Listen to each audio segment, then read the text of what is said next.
hello लोगोफोर बरायबाय बड' जब info YouTube चेनेलाव दा लोगोफोर नोंथांमोननो मोनसे बिग आपडेट रिमाइंडार भिडिअ मानोना लास्ट डेट बारा गोबाव गैला तो जायफ्रा दासिमबो एप्लाइ खालामाखै डाइरेक्ट रिक्रुटमेन्टआव जेराव 26,000 प्लस वेकेन्सि दङ सो नोंथांमोना लास्ट डेटखौ मोनदों 30 मे अके आरो एग्जामा जागोन जुलाइआव होनना बुंदों दा जुलाइआव एग्जाम जानाय लोगो लोगो नोंथांमोना आगस्टआवनो तो नोंथांमोना साख्रि मोननायनि पुरा चान्स दङ बेखायनो नोंथांमोना दासिमबो एप्लाइ खालामाखैबा खालामना लादो अनलाइन सोलिगासिनो दङ लास्ट डेट 30 आरो दानिया एप्लाइ खालामबा मा नांगौ डकुमेन्ट्सआ बेनो जाबाय नोंथांमोननि एमप्लयमेन्ट एक्सचेन्जआ नांथारगौ अनलाइन तो नोंथांमोना गोदान खालामदो जायफ्रा सिगां अफलाइन खालामदोंमोन बेजों एप्लाइ खालामनो हाखाया गासैबो रिजेक्ट जाबाय दा नोंथांमोना गोदानै डिजिटेल खालामनांगौ सानसेयाव मोनो नोंथांमोना खालामना लादो तो बिनिफ्राय लोगोफोर मा बुक्स नायनांगौ आरो सिलेक्शन बोरै खालामगोन आरो लोगोसे पेपारा बोरै फैगोन बिनि सायावबो जों बेयाव डिसकास खालामगोन तो बेखायनो जाय नोंथांमोना बड' जब इनफो यूट्यूब चेनेलाव दासिमबो साबस्क्राइब खालामाखै तो नोंथांमोना खालामना लानो हागोन बेबायदि साख्रिनि आपडेट मोनबाय थानो जेब्लायबो बड' जब इनफो यूट्यूब चेनेलाव दा लोगोफोर जों फैबाय सेबायाव दा सेबानि वेबसाइटआवनो एप्लाइ सोलिगासिनो दङ नोंथांमोना खालामनो हासिगोन आरो बेयाव Gr.3 Gr.4 आव सोर एप्लाइ खालामनो हायो दासिमबो कमेन्ट्स खालामो जे खायसे आन्दायगासिनो दङ जायफ्रा दासिमबो एप्लाइ खालामाखै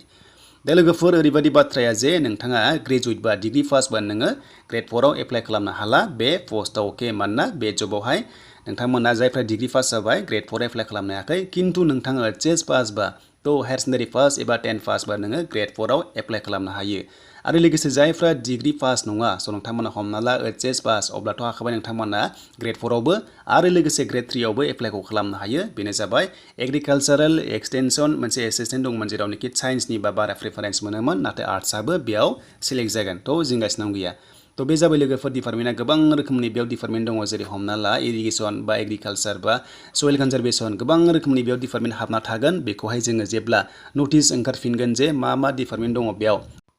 अब्ला जों गासैबो डिटेल्सखौ मोनगोन बेयाव फैबाय थानाय समाव दा बेखौ दोनथ'नानै जोंहा माखासे डिटेल्सखौ नायबावसै जे जायफ्रा डिग्री पास आं बेखौ खिथाखाबाय जे डिग्री पासआ Gr.4 एप्लाइ खालामनो हाया आरो नायथारनोबा नोंथांमोना नाम्बार 4 आव दङ मोनसे बेयाव गाइडलाइन्स तो नोंथांमोना बे नाम्बार 4 आव क्लिक खालामनाय लोगो लोगो बेबायदि नो मोनसे अपसन मोनगोन तो नोंथांमोना हानाय नङा तो बेनिफ्राय एचएस पासआ हागोन ना हाया एबा 10 पासआ हागोन ना हाया Gr.4 आव दा बे जाबाय नाम्बार 2 आव दङ स नोंथांमोना क्लिक खालामनाय लोगो लोगो हागोन नोंथांमोना मोननैबो एप्लाइ खालामनो हायो जुदि नोंथांना 8 पासनि सार्टिफिकेट दङब्लासो ए आव हागोन नाथाय 8 पासनि गैयाबा ए आव नोंथांमोना हानाय नङा माने ए पस्टआव हानाय नङा अके तो बिनिफ्राय नोंथांमोना बि आव हागोन आरो जायफ्रानोखि एचएस पास 10 पास आरो नोंथाङा 8 पासल'बा तो नोंथांमोना Gr.3 आव हानाय नङा आरो बिनिफ्राय ए आरो बि आव नोंथांमोना नायदो बि आवहाय नोंथांमोना हानाय नङा अनलि 8 पासआ तो ए आवल' हागोन ए केटेगरियाव नोंथांमोना हागोन एप्लाइ खालामनो तो बिनिफ्राय Gr.3 लेभेलाव डाबल एप्लाइ खालाम सानदोंबा Gr.4 आवबो लोगोफोर बे जाबाय मोनसे कन्डिशन दङ जायफ्रा 10 पास एचएस पास नोंथांमोना हायो माखासे पस्टआव दा हमना ला जेरै ड्राइभाराव नोंथांमोना 10 पासआनो हायो Gr.3 आवबो आरो Gr.4 आवबो नोंथांमोना हासिगोनलाय आरो बिनिफ्राय एचएस पासआ जाबाय एग्रिकालचार एक्सटेनसन एसिस्टेन्टआव हायो जेरावनोखि एग्रिकालचारनिफ्राय साइन्स आरो आर्ट्स बेयाव मोननैबो हायो बाट साइन्सआ एसे बारा चान्स मोनगोन आरो बाट नोंथांमोना हायो आर्ट्सनाबो हायो दा बे 26,000 आव गोबां नोंथांमोना चान्स मोनगोन आरो बेबायदि माखासे भेकेन्सि फैनाया नुनो मोननाय नंला गोबाव थासिगोन आरो लोगोसे दायो बुंखादों जे 1 लाख साख्रि होननानै आसाम स्टेटआव बेखायनो जेसेबां हागौ नोंथांमोना एप्लाइ खालामखादो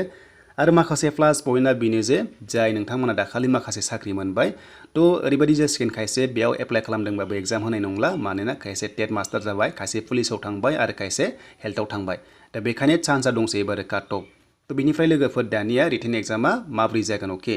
तो रिटेन एग्जाम जागोन फार्स्टआव नोंथांमोननि Gr.4 आव रिटेन एग्जाम जागोन बेनिफ्राय भाइभा थागोन अके भाइभा पास खालामबानो नोंथांमोना साख्रिखौ मोनसिगोन आरो Gr.3 आव एग्जाम जागोन फार्स्टआवबो रिटेन एग्जाम जागोन माने कमन एग्जाम जागोन कम्बाइन एग्जाम जागोन एग्जामा मोनसेल' जागोन आरो लोगोसे लास्टआव स्किल टेस्ट थागोन Gr.3 लेभेलाव स्किल टेस्ट मिन्स नोंथांमोना जि खामानि रोंगौथि दङ हमना ला कम्पिउटाराव खामानि मावनो रोंनांगोन जायफ्रा कम्पिउटार लेभेलाव एप्लाइ खालामदोंमोन अब्ला नोंथांमोनखौहाय स्किल टेस्ट लानाय जागोन बेखौहाय जाहाथे नोंथांमोना प्रेक्टिस खालामबाय थाखाय दानिफ्रायनो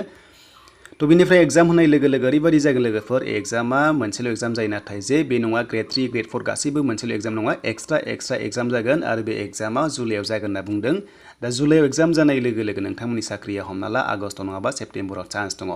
दा रिटेन एग्जामा जुलाइआव जागोन होनना बुंदों ओंखायनो नोंथांमोना रेडि जादो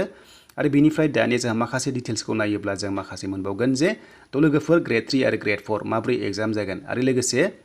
पेपार होनाय लोगो लोगो एग्जाम पेपार स' एग्जाम पेपारा बर' थागोन थ' नोंथांमोना बर' मोनखागोन बेनिफ्राय लोगोफोर बेंगलि इंलिश आरो एसामिस थागोन अके थ' नोंथांमोना मोनब्रै लेंगुवेजजों एग्जामखौ होनो मोनगोन थ' बेखायनो नोंथांमोना एप्लाइ खालामनायाव खायसे खायसे होखादों जे लेंगुवेजखौ बर' होननानै अब्ला बर' पेपारा नोंथांमोननावहाय फैगोन डाइरेक्ट नोंनि फट' आरो आइडि ओंखारखागोन आरो लोगोसे पेपारा बर' जागोन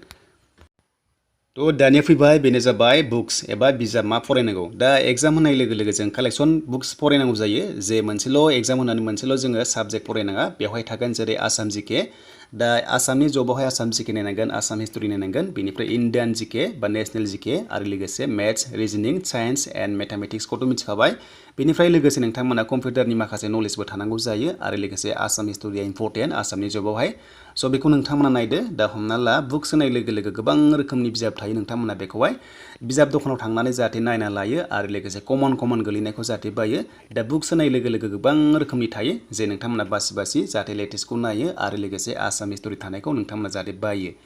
दा बेनि सोमोन्दै लोगोफोर सेलेक्सन प्रसेसा बेखिनि जागोन जे नोंथांमोना फार्स्टआव एग्जाम होनांगोन लास्टआव पार्सनेल इन्टारभिउ बा भाइभा थागोन बा स्किल टेस्ट थागोन आरो नोंथांमोननो साख्रिखौ होनाय जागोन गुबुन गुबुन डिपार्टमेन्टआव नोंथांमोना जेरै काटअफ सोलियो बेबादि नोंथांमोना मोनगोन दा हमना ला सासे स्टुडेन्टआ 80 मोनदोंबा थ' जेरावबो चान्स दङ बेखायनो नोंथांमोना गोसोबादि थ' डिपार्टमेन्टखौ नोंथांमोना उनावहाय बासिना लानो हागोन नाथाय सासे मानसिया मोनसेल' जब मोननाय जागोन स' बिनि सोमोन्दै लोगोफोर लेटेस्ट आपडेट आसाम डाइरेक्ट रिक्रुटमेन्टनि सायाव आरो एग्जामनि डेट फैनाय लोगो लोगो नोंथांमोनजों शेयार खालामगोन बेखायनो बड' जब इनफो इउटुब चेनेलाव थ' नोंथांमोना जाहाथे नायबाय थायो आं बेखौनो खावलायो आरो हानायसिबां शेयार लाइक एन्ड कमेन्ट खालामनो हागोन